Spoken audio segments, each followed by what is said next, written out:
غم. بسم اللہ الرحمن الرحیم.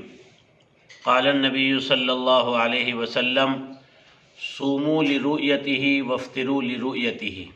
خدا کے محبوب پیغمبر صلی اللہ علیہ وسلم نے ملت اسلامیہ کو نزاع اور اختلاف سے بچانے کے لیے بڑا پیارا شریعت مطہرہ کا اصول بیان فرمایا کہ یہ قوم جو اس دنیا میں رہتی ہے، جس کو مسلمان قوم کہا جاتا ہے، اس کے اعمال اور عبادات کا تعلق اللہ کی ذات عالی کے فرمان عالی سے ہے، دنیا کے سائنسدانوں اور دنیا کی تحقیقوں پر مبنی نہیں ہے.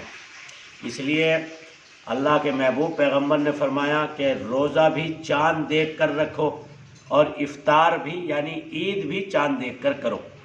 آج الحمدللہ ام المدارس دارالعلوم دیوبند، جمعیت علماء ہند، بہادر شاہ ظفر مارگ اور امام بخاری لکھنؤ، اور اسی طرح سے ہمارے برادران جو محبین ہیں، تمام مسالک اور مکاتب فکر کے لوگوں نے اللہ کے نبی صلی اللہ علیہ وسلم کی حدیث پاک پر عمل کیا، چاند دیکھنے کی کوشش کی، لیکن چاند نظر نہیں آیا ملک کے کسی بھی حصے میں. اس لیے پورے ہندوستان کے تمام مسالک اور مکاتب فکر کا متفقہ فیصلہ ہے کہ آج چاند نہیں ہوا، کل انشاءاللہ پہلی تراویح بروز منگل ہوگی اور بدھ کے دن انشاءاللہ پہلا روزہ شمار کیا جائے گا. پہلا روزہ انشاءاللہ بدھ کے دن ہوگا. یہ لوگوں کا یہ کہنا کہ ہماری تحقیق یہ ہے چاند اتنا نظر آ رہا ہے، اتنا نظر آ رہا ہے، اتنا بھاری نکلا ہے، اگر کوئی اس کے علاوہ دعویٰ کرے اور تو اس کی بات نہ مانی جائے، یہ سب باتیں بیکار ہیں. خدا کے نبی کا جو نظام ہے اسی کے مطابق اس امت کو چلنے میں صلاح اور فلاح اور کامیابی ہے. اور اللہ نے ہمارے عبادت کا نظام آسمانوں سے اور چاند کے دیکھنے اور دکھانے پر رکھا.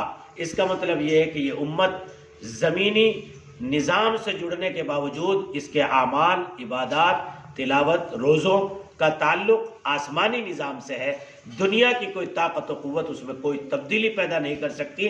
سائنس اور فلسفہ کتنی ہی اعلیٰ ترقیات کو پہنچ جائے لیکن وہ منہاج رسول اللہ صلی اللہ علیہ وسلم کا مقابلہ نہیں کر سکتا. اور نہ ہمیں اس پر یقین ہے، ہمیں انہی باتوں پر یقین ہے جو جناب رسول اللہ صلی اللہ علیہ وسلم نے 14 سال پہلے فرمائی. اس لیے یاد رکھیے آج چاند بالکل نہیں ہوا، کل انشاءاللہ پہلی تراویح ہوگی. اللہ ہم سب کو اہتمام کے ساتھ تراویح کی توفیق، روزوں کی توفیق، تلاوت اور اعمال حسنہ کی توفیق اللہ سے اللہ مقدر فرما دے پورے ماہ، اور ہم سب کو پورا ماہ توفیق الہیہ کے ساتھ گزارنے کی توفیق عطا فرمائے. السلام علیکم.